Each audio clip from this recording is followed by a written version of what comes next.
The movie starts with a guy named Jack Hunter, who used to be a secret soldier, entering a dark and noisy bar full of drunk people.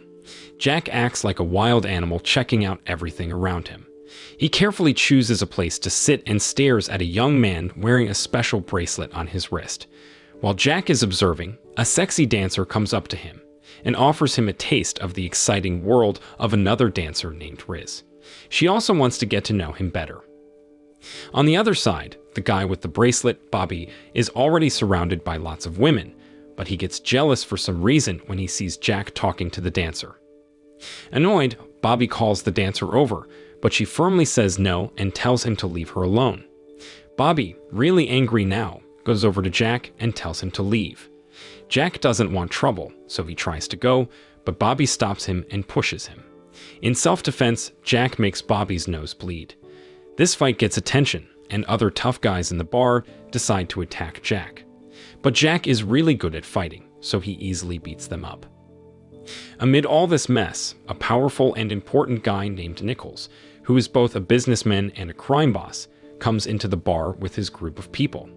They surround Jack and make him put his hands on the bar. It turns out that Bobby is Nichols' son, which is a surprise. When Jack refuses to tell them who he is, Nichols tells one of his henchmen to knock Jack out. Jack wakes up in a police station, and Nichols himself is there to ask him questions. Jack doesn't say anything, which makes Nichols really mad. So, Nichols tells one of his guys to make Jack talk. As Nichols leaves, someone shows him a picture they found with Jack's stuff. In the room where they're questioning Jack, they put a bag over his head and try to suffocate him. Just when it seems really bad, Sheriff Kim comes in and stops them right away. The attackers leave the room, and Sheriff Kim says sorry to Jack. Just as Sheriff Kim is about to let Jack go, he surprises her by taking her hostage with a gun. He tells her calmly that she'll be safe if she does what he says. Jack keeps Kim in the police station's lobby and takes a police car to escape. Meanwhile, Nichols goes back home where he lives with his sister Maggie. He goes to Bobby's room and gets really mad, asking Bobby about Jack's real identity. Bobby says he doesn't know much, but he promises that he can handle the situation. Nichols scolds Bobby for always getting them into trouble and needing his help. Later, they all sit down for dinner, and Nichols shows them a picture he got from the police station. This makes Bobby act differently, hinting that he might have a secret connection to the mysterious woman in the picture. Jack stops his car on the side of the road and opens the trunk. Inside, he finds a bunch of weapons that seem like a great find. While he's looking at them, he hears Kim's voice on the radio, asking him to come back. But Jack says he needs to find out what happened to his missing daughter, the woman in the picture. Later that day, Nichols and Maggie meet with a rich landowner and a politician. They plan to make money by taking water from a big underground source under a neighborhood and making the people living there move out. They think they can make a lot of money from this water deal and go back to their fancy house. Nichols goes outside to smoke a cigarette, leaving Maggie alone. Suddenly, Jack appears with a shotgun and confronts Nichols. He wants to know where his daughter Melissa is and threatens to shoot Nichols. Just as things get intense, Bobby, Nichols' son, shows up. Jack tells them they have to talk, and Nichols has to tell him the truth. Bobby is really scared and admits that he had something to do with Melissa disappearing. He says he never meant to hurt her. It turns out that Melissa and Bobby had a complicated relationship, and she gave him the bracelet. They were at a party, and Bobby pressured her into trying dangerous drugs, which caused her to overdose. Jack gets really mad and shoots Bobby, killing him. Maggie hears the noise and shoots Jack in return. Bobby dies in Nichols' arms, and Nichols, filled with anger, tells his guys to go after Jack without stopping. Jack, who is badly hurt, manages to stumble through a forest full of palm trees. He's trying hard to stay ahead of Nichols' men, who have guns. They see him and start shooting, but Jack somehow manages to avoid getting hit. Jack is really scared, but he keeps moving and shoots back at the men to distract them. Victor, who is a trusted person working for Nichols, is leading the group chasing Jack. Jack takes a short break and takes off his heavy stuff to stop his bleeding. The group of men is getting closer, and one of them goes right by where Jack is hiding. Jack takes the chance and quickly stops that guy from being able to move, and then he surprises another guy and shoots him dead with a very accurate shot. At the police station, Kim tells her colleagues about Jack, but Deputy Bartlett gets a call from someone named Stone. Stone tells Bartlett to go to the ranch, but says not to tell Kim. Bartlett goes to the ranch with Stone, and they hear gunshots far away. They look for Jack and find one of Stone's guys who has been shot and is dying. Bartlett gets really scared and runs away, leaving Stone alone. Stone realizes they lost Jack, so he decides to use a drone to find him. Meanwhile, Bartlett is running away from danger when Jack suddenly ambushes him with a gun. Bartlett begs for his life, saying he's a good cop and innocent. Jack wants Bartlett to tell Kim where he is but not tell anyone else. After that, Jack finds a small shed to hide in and takes care of his injuries. Back at the police station, Bartlett tells Kim what happened. The sheriffs go to the ranch and Mayor Victor talks to Nichols. He tells them to fix the problem quickly so it doesn't mess up their business plans. Kim and Bartlett are really surprised and worried when they hear about this. Bartlett thinks they should get help from nearby counties, but Kim is scared that if they involve others, Nichols might get angry with them. They decide to keep investigating on their own. Kim wants to meet Jack and find out more about his daughter, but she's worried that Jack might do something really bad because he's desperate. Nichols talks to Maggie and is worried that Jack might want revenge. Maggie tells him not to worry and promises that they will get rid of Jack and protect their business, even though their relationship is complicated.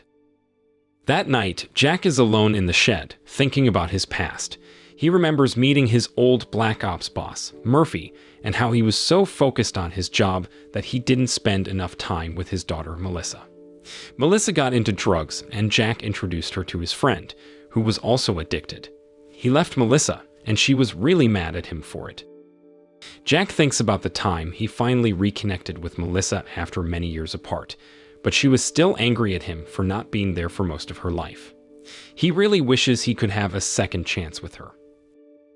The next day, Murphy comes to Nichols' big house in a helicopter. He doesn't answer Maggie's questions and goes straight to talk to Nichols. Murphy says he's the only one who can catch Jack and warns Nichols not to underestimate him. Murphy knows a lot about Nichols' security company and his powerful friends, and he says he can help catch Jack alive. But Nichols is determined to get rid of Jack. Jack finds a hut to hide in and falls asleep for a long time. When he wakes up the next day, a group of soldiers led by Stone discover him. They point their guns at Jack and attack him really violently. But even though the odds are against him, Jack somehow finds the strength to take away their weapons and stop them. He stands over Stone, who is hurt, and Jack is determined to find out the truth. Nichols hears all the chaos on the radios, and Murphy tells them again to catch Jack alive. But Maggie is really determined to kill him. Kim comes to the ranch looking for Jack. When she finally finds him, she points her gun at him. But Jack tells her that if he wanted to hurt her, he would have already done it. Jack trusts Kim because she's a good cop and asks for her help in bringing down Nichols. He thinks she knows something about his daughter, Melissa's disappearance. Jack tells Kim to look into Melissa's case, and he promises to contact her when he needs to. Then he goes back to the shed, where he has Stone tied up and covered in blood. He holds a knife to Stone's throat and demands the truth about Melissa. Stone admits that he was at the party when Melissa took too many drugs and was found in a compromising situation with Bobby. He told everyone else to leave, planning to take advantage of Melissa when she was vulnerable. Stone accidentally lets it slip that Melissa is not alive anymore, which makes Jack really angry. Jack is devastated about losing his daughter, so he stabs Stone in the neck, and Stone dies with a sad scream in the air. Murphy talks to Victor and tells him that he will do what Nichols couldn't to deal with Jack. Then he goes to the police station and meets Kim and Bartlett. He tells them quietly to keep everything secret. They look at a map of the ranch and realize that Jack doesn't want to run away. He wants to get revenge on Nichols. Suddenly, they hear Jack's voice on the radios, and Murphy tells him to give up. He warns Jack that a special team might get involved. Jack finally trusts Murphy and says he wants justice for Melissa, who was like a daughter to him. Jack wants to get rid of everyone connected to what happened to Melissa, starting with Nichols. Murphy tells Kim and her team to get ready for a big fight because Jack is coming for them. Jack sees a chance and attacks a guy and takes his truck. He's driving towards town with only one thing on his mind: revenge. In town, Murphy is getting ready with his men on different buildings. When it gets dark, Jack comes back to town. He hears the mercenaries talking about where they are and looking for him. Jack gets his rifle ready for a big fight. A sharp-eyed sniper sees him and takes a shot, but he misses Jack by a little, and then a big firefight starts. The mercenaries all come together in the city hall courtyard, and you can hear a lot of shooting at night.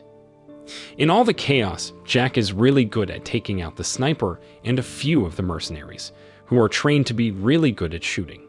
They keep trying to get closer to Jack, but he keeps killing them. Someone throws a grenade, and it makes Jack unable to move for a bit, but then he gets up and runs away, with the others chasing him. Jack gets to a building and goes inside to hide. At the same time, Murphy tells Kim and Bartlett to find a car quickly to get away from City Hall. Two guys come close to the building where Jack is hiding. He quickly takes care of the first guy, and then fights fiercely with the second one, and in the end he wins. Kim is driving the car away from the building when Jack suddenly appears in front of them, and they have to stop. Jack gets in the car and tells them to take him to Nichols. Meanwhile, Nichols and Maggie are feeling really bad about everything. Nichols wishes he had made different choices and thinks about his life when it used to be perfect. Maggie also feels really sorry and unhappy, and she decides to leave and go home. Nichols stands there alone for a while and then goes home. But when he gets there, Jake is waiting for him, and he has Maggie as a hostage with a gun. Jake makes Nichols give up his weapons and sit down. He wants to know the truth about what happened to his daughter, and when Nichols doesn't want to tell him, Jake starts hurting Maggie by breaking her fingers. Nichols finally admits everything. He tells Jake that he knew about Melissa's drug problem, just like his son Bobby had issues too. He says that Melissa died because she took too many drugs and overdosed. Nichols swears he didn't have anything to do with her death. Jake gets really angry and points the gun at Nichols, challenging him to shoot because he won't tell him where Melissa's body is. While they're having this intense talk, Kim and her team hear what's going on and quickly call for more police to come to the ranch and catch Nichols. Soon, police cars surround the house. Jake makes Nichols and Maggie come out of the house, and Murphy tells him to put the gun down. Jake is really sad because of what happened to his daughter, and he starts crying. Then, they shockingly reveal that Melissa didn't die at the party. She was still alive when Nichols and Bobby took her to a lake. Bobby wanted to help her, but Nichols said it was too late and she was causing problems. They argued, and Nichols told Stone to take Bobby home. After that, Nichols dragged Melissa into the lake and held her underwater until she died. Jake keeps his gun pointed at Nichols and Maggie, ready to get revenge for what happened to Melissa, but Murphy talks to him and calms him down. His team arrests Nichols and Maggie, and Jake, tired and covered in blood, watches it happen. Kim goes to Jake and tells him to hang on for help. Jake thanks her for always believing in him, and she tells him that Melissa would be proud of him for seeking justice. After a while, Jake walks away from the scene, thinking about Melissa and imagining her walking beside him and holding his hand. Later, Bartlett is taking Nichols and Maggie on a road when a black van suddenly blocks their way. Bartlett steps back quietly, and Murphy comes out with a machine gun. He kills Nichols and Maggie without mercy for what they did to Melissa. The end. So the moral of the story is never mess with a dad who's good at hiding and has a thirst for revenge, or you might end up facing a surprise machine gun-wielding cop at the end of your road trip.